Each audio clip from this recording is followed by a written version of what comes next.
I never was compelled to be sort of, an activist or anything like that, and I still don't consider myself really like an activist. I think what happened to me was I just experienced something that was so beautiful and amazing and wonderful and joyful and profound that I suddenly felt the need to sort of spread the gospel. I suddenly was like, everybody needs to have this experience. Everyone needs to rescue a dog. You need to adopt. And then I know I'm going on and on. I get so worked up about it. And when Best Friends approached me to work with them, I knew about the organization already, but what I didn't know about was the really dark side of the puppy industry. I knew that there were, puppy stores that sold dogs, who got their dogs from, breeders, and that was all I really knew, was there were people who raised puppies and they sold them to stores.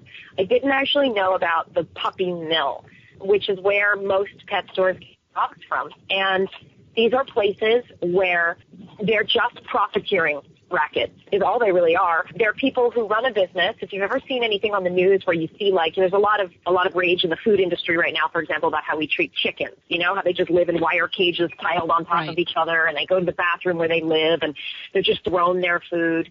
Well, so imagine now that those are puppies instead of chickens, because that's how they live. Legally, they only have to have 6 inches of wire cage, 6 inches of space on either side of the dog. Isn't that weird? Isn't that just, I can't believe in this time they still get away with things like that. I know. And, the thing that's so amazing to me is that what I find most is that a lot of it actually has to do with awareness.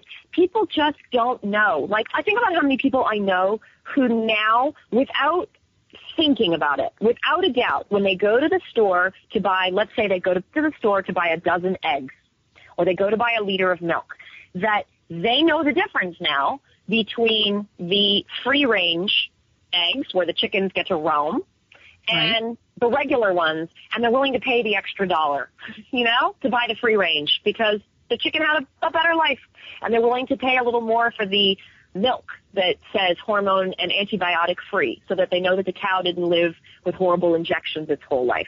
And these are things people do now. They learn about it, and they kind of do it without thinking.